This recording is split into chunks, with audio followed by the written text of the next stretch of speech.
Good morning everyone, কেমন আছো তোমরা? আমিও ভালো আছি আর চলে এসেছি রান্নাঘরে। তো দেখো, আজকে রান্না করব পাবদা মাছ। তো আমার লাইফে ফার্স্ট আজকে পাবদা মাছ রান্না। আমি কিন্তু কখনো করিনি। তো মাছটাকে আগে ভালো করে নুন হলুদ মাখিয়ে নেব। আর এর মধ্যে আমি দেব কিছুটা সর্ষে আর পোস্ত। তো ভালো করে মাছটা আগে নুন হলুদ মাখিয়ে নিচ্ছি।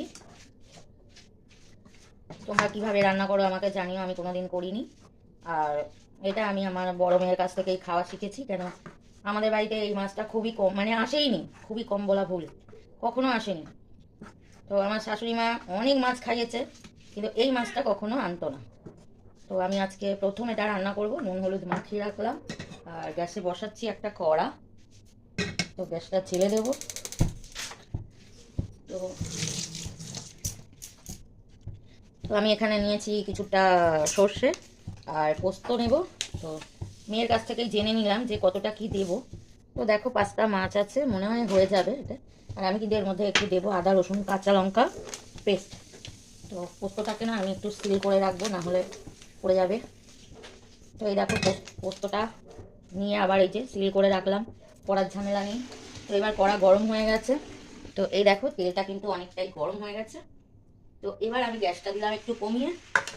মাছটা খুব সম্ভব এটা ফাটবে। তো হাতে একটা নিয়ে নিয়েছি ঢাল। এবার দিয়ে দেবো মাছটা। দেখো, এখানে পোস্ত সর্ষে ধুয়ে নিয়েছি, কাঁচা লঙ্কা রসুন পেঁয়াজ একসাথে সব বেটে নেব। তো দেখো বন্ধুরা, মাছটা কিন্তু বেশ ভালোই আছে। তো একটা সাইড হয়ে গেছে, আমি একটু উল্টে দিয়েছি।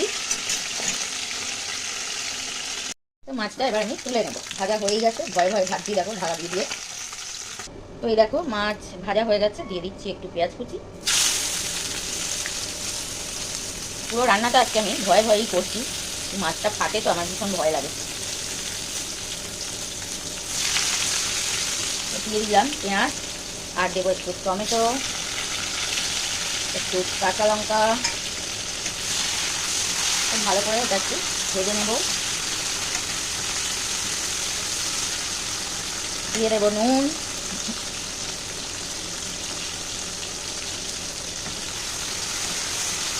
তো নুনটা দিয়ে দিলে টমেটোটা আরও ভালো করে ভাজা হয়ে যাবে, জলটা বেরিয়ে যাবে। আর দেবো একটু কালো জিরে, একটু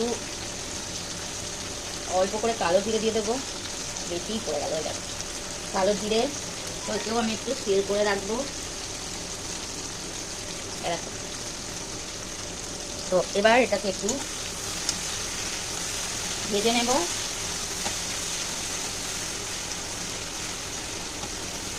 তো দেখা যাক আজকে কেমন হবে পাবদা মাছের ঝাল। তো এবার দিয়ে দেবো এই মশলা, এই যে দেখো বেটে নিয়েছি সব একসাথে। তার একটু পেঁয়াজটা ভাজা ভাজা হলে ভালো লাগে আমার। তো আমি একটু ভালো করে ভেজে নেব।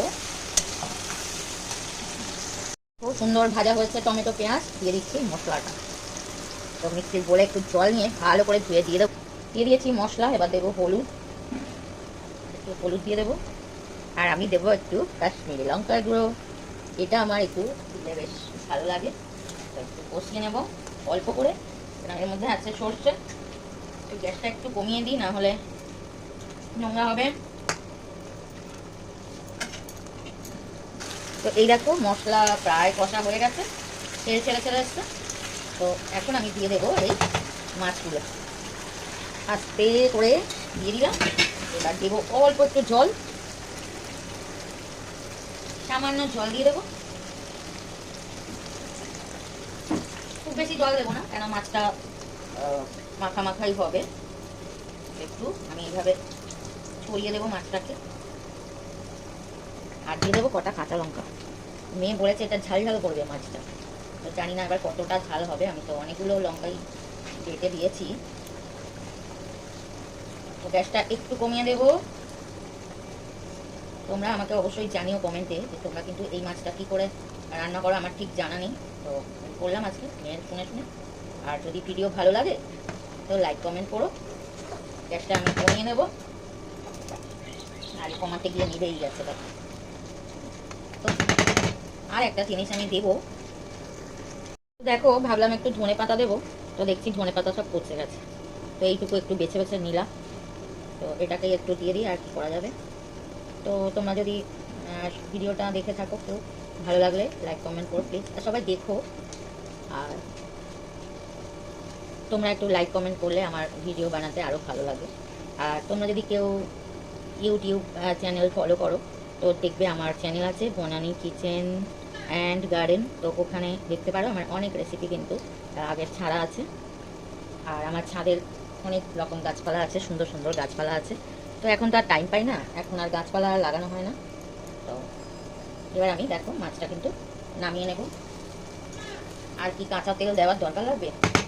অলরেডি তেল অনেক হয়ে গেছে, তাই আমি আর কাঁচা তেলের উপরে দিলাম না। কি বলো বন্ধুরা, না একটু দিয়েই দেবো? বুঝতে পারছি না। তো এই যে দেখো দিয়ে দিলাম একটু কাঁচা তেল, খুব বেশি দিলাম না, অলরেডি তেল বেশি হয়েই গেছে। তো সবাই দেখো ভিডিওটা প্লিজ। এবার আমি গ্যাসটা অফ করে দেবো।